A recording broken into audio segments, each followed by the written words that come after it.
Bien-aimés frères et sœurs en Christ, bonjour. Nous entamons aujourd'hui la question 20 de notre catéchisme, à savoir combien de temps Jésus-Christ a passé encore sur terre après sa résurrection. Nous savons que Jésus-Christ a passé 40 jours supplémentaires sur terre après sa résurrection, qu'il est plusieurs fois apparu à ses disciples, mais pourquoi et comment? Donc, nous allons tenter de répondre à cette question. La suite après la prière.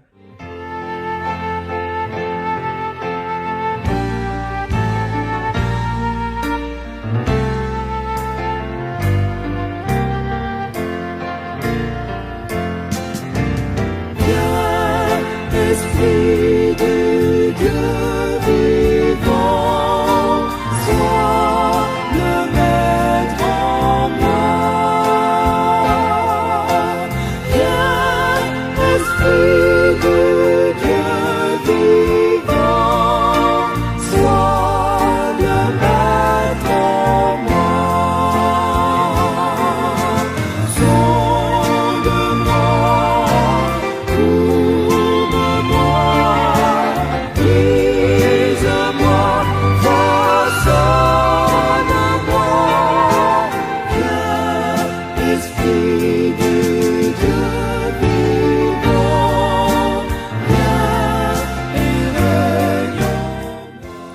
de Jésus-Christ. Amen. Combien de jours Jésus-Christ a-t-il encore mis sur terre? La réponse de notre catéchisme nous dit que Jésus-Christ a encore mis 40 jours sur la terre, puis il est monté au ciel. Alors aujourd'hui, nous allons nous poser deux questions. Pourquoi est-il resté encore 40 jours sur terre? D'un. Et qu'a-t-il fait pendant les 40 jours? Le Seigneur Jésus est resté encore 40 jours sur terre après la résurrection. Pendant ces 40 jours, il est apparu à plusieurs personnes, notamment ses disciples. Et lorsqu'on lit attentivement les évangiles, on se rend compte de la nécessité de ces 40 jours supplémentaires auprès de ses disciples. Au regard de ces différentes apparitions et de tout ce qui est relaté dans les évangiles, on peut dire que le Seigneur Jésus a dû rester encore sur terre pour se révéler totalement à ses disciples, premièrement. Ensuite, pour compléter et parfaire leur enseignement, mais également pour les réconforter, puis pour leur donner une feuille de route, les orienter vers la mission prévue pour eux, et enfin pour les préparer à accueillir l'Esprit Saint de Dieu, celui-là qui allait être leur compagnon, leur guide, leur puissance, leur force, leur soutien, leur consolateur. Chacune de ces raisons et chacun de ces points peut s'illustrer dans les évangiles à travers quelques passages que nous allons survoler. Premièrement, le Seigneur Jésus devait se révéler totalement à ses disciples comme étant le Fils de Dieu, le Messie que Dieu a envoyé pour racheter le monde, pour racheter les pécheurs, un Messie qui est ressuscité et qui rend possible la résurrection des croyants. En effet, pendant leur marche avec Jésus, les disciples l'entendaient dire qu'il était le Fils de Dieu, l'entendaient dire qu'il allait mourir pour les péchés des hommes. Ils entendaient dire qu'il allait mourir et ressusciter, mais est-ce qu'ils le croyaient vraiment? Un certain doute persistait chez les disciples, sinon ils n'auraient pas été si désemparés quand le Seigneur Jésus est mort. D'ailleurs, ils n'ont pas cru. Lorsque les femmes ont découvert le tombeau vide, ils n'ont pas cru que le Christ était ressuscité. Il a fallu que le Christ leur apparaisse lui-même pour qu'ils soient convaincus que c'était bien lui et qu'ils comprennent que sa puissance était celle de Dieu parce qu'il était fils de Dieu. Un exemple type des disciples sceptiques, c'est celui de Thomas, par exemple, qui n'a pas cru même lorsque les autres disciples lui ont dit que Jésus leur est apparu. Il a affirmé qu'il ne croirait que s'il voyait lui-même les cicatrices sur le corps du Seigneur.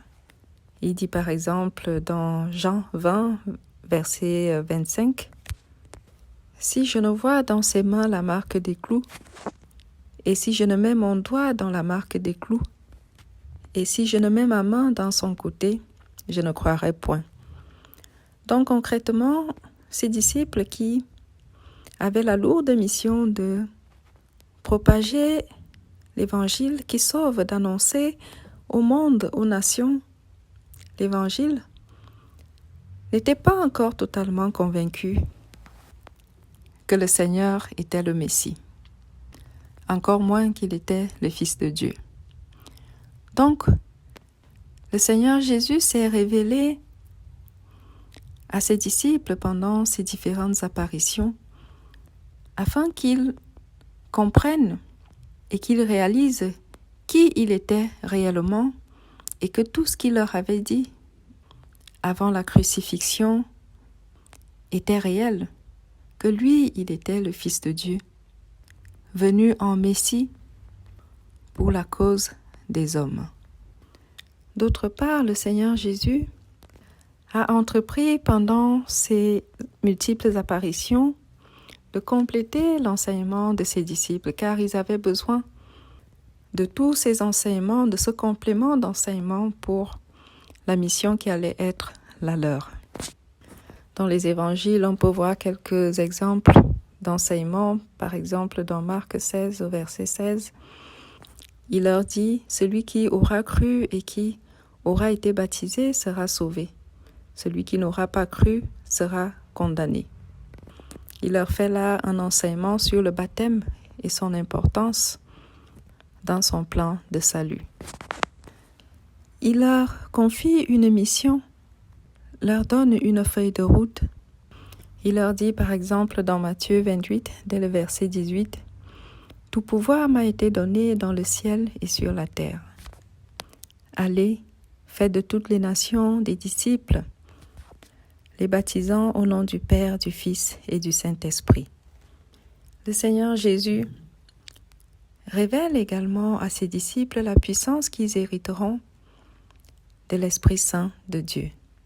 Cet Esprit qui les accompagnera dans leur mission, qui leur donnera la force, la puissance d'agir au nom de Dieu, Esprit qui rendra possible à travers eux des choses impossibles aux hommes. Il leur dit dans Marc 16, dès le verset 17, « Voici les miracles qui accompagneront ceux qui auront cru. En mon nom, ils chasseront les démons. Ils parleront de nouvelles langues. Ils saisiront des serpents. S'ils boivent quelque breuvage mortel, il ne leur fera point de mal. Ils imposeront les mains aux malades, et les malades seront guéris. » On peut dire en quelque sorte que le Seigneur Jésus, après la résurrection, est resté quand même auprès de ses disciples pour les former, les préparer spirituellement à faire face à leur mission. Il dit à Pierre, par exemple, dans Jean 21, des versets 15 à 17, « Simon Pierre, fils de Jonas, m'aimes-tu ? Et si tu m'aimes, paie mes brebis. » Lui confiant ainsi la lourde charge de paître les brebis du Seigneur. Au-delà des enseignements et de la mission confiée aux disciples, le Seigneur Jésus a également fait ses apparitions, on va dire, pour réconforter ses disciples. Il les a beaucoup édifiés dans la foi pendant ses apparitions, mais il les a aussi réconfortés. Rappelons-nous de l'épisode de la pêche miraculeuse sur les bords de la mer de Tibériade dans Jean 21. Alors que les disciples ont passé toute la nuit à pêcher sans rien prendre, le Seigneur Jésus apparaît au petit matin et leur demande de jeter le filet du côté droit de la barque. Et voici que les disciples se retrouvent avec le filet rempli de poissons, de tellement de poissons qu'ils avaient du mal à tirer le filet. Souvenons-nous également que Jésus apparaît à 2 disciples sur le chemin d'Emmaüs, 2 disciples totalement perdus et effrayés, encore impressionnés par les événements de la crucifixion et de leur situation. Ces disciples qui se confient à lui sur le chemin ne le reconnaissent pas, mais l'invitent à demeurer avec eux dans la soirée. Et pendant le dîner, leurs yeux s'ouvrent et ils sont réconfortés, rassurés de voir que c'est le Seigneur Jésus qui est encore avec eux. On peut également citer le passage dans Matthieu 28 au verset 20 où, après avoir confié la mission aux disciples, le Seigneur Jésus leur dit « Voici, je suis avec vous tous les jours jusqu'à la fin du monde. » Pour que dans leur mission, ces disciples sachent que quelles que soient les difficultés et quel que soit ce qu'il adviendra d'eux, que leur Maître, le Seigneur Jésus-Christ, qui est ressuscité des morts, sera toujours avec eux. Toutes ces apparitions et ces enseignements ont permis également aux disciples de se préparer à recevoir l'Esprit Saint de Dieu qui allait arriver 10 jours après l'ascension du Christ.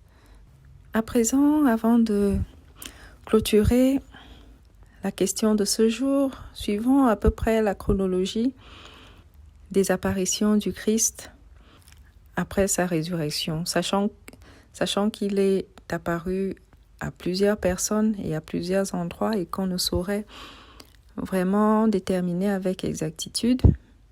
Mais on peut déjà situer qu'il apparaît à Marie de Magdala et aux femmes en premier. Donc on peut le lire dans Marc 16, des versets 9 à 11, et dans Matthieu 28, des versets 8 à 10. Ensuite, dans Luc 24, 34, on voit qu'il apparaît à Pierre. Puis, il apparaît aux 2 disciples sur le chemin d'Emmaüs dans Marc 16, verset 12, ou Luc 24, de 13 à 32. Puis, il apparaît aux 10 apôtres en l'absence de Thomas, sachant que Judas n'était plus là, donc dans Luc 24, de 36 à 43, ou Jean 20, de 19 à 23. Tout ça le soir de la résurrection. Ensuite, une semaine plus tard, le dimanche qui suivait, il apparaît aux 11 apôtres, Thomas compris. Donc là, on peut le lire dans Jean 20, verset 26. Et à 7 disciples au bord du lac de Tibériade, dans Jean 21. Puis aux 11 disciples sur une montagne en Galilée, dans Matthieu 28, de 16 à 20. Puis en dehors des évangiles, on peut lire certaines apparitions, par exemple dans 1 Corinthiens, au chapitre 15, verset 6, on voit qu'il est apparu à plus de 500 frères à la fois. Et dans 1 Corinthiens, toujours au chapitre 15, verset 7, il est apparu à Jacques, son frère. Et avant son ascension, on sait qu'il est apparu aux disciples sur le mont des Oliviers. On peut le lire dans Marc 16, de 19 à 20, dans Luc 24, de 44 à 53, ou dans les Actes des Apôtres, au chapitre 1, de 3 à 12. Voilà quelques apparitions recensées avant l'ascension. Ensuite, il y a eu des apparitions après, comme à Étienne, avant qu'il soit lapidé dans Acte 7, de 55 à 60, ou son apparition sur le chemin de Damas à l'apôtre Paul, à l'époque Saul de Tarse, dans Acte 9, de 3 à 8, et qu'on peut lire également dans 1 Corinthiens, chapitre 9, verset 1. Et puis, il y a l'apôtre Jean sur l'île de Patmos, qu'on peut lire dans Apocalypse 1, des versets 10 à 18. Mais le sujet d'aujourd'hui, c'était les apparitions d'avant l'ascension. Donc voilà pour aujourd'hui, bien-aimés dans le Seigneur. Pour notre question d'aujourd'hui, combien de jours Jésus-Christ a-t-il encore mis sur terre? Avant l'ascension, bien sûr. On peut répondre, Jésus-Christ a encore mis 40 jours sur terre, puis il est monté au ciel. Et entre-temps, on a pu voir qu'il a fait beaucoup de choses pendant les 40 jours sur terre. Voilà pour aujourd'hui. Donc, je vous dis à la semaine prochaine pour la question 21 de notre catéchisme. D'ici là, que Dieu nous garde, que Dieu nous bénisse. Amen.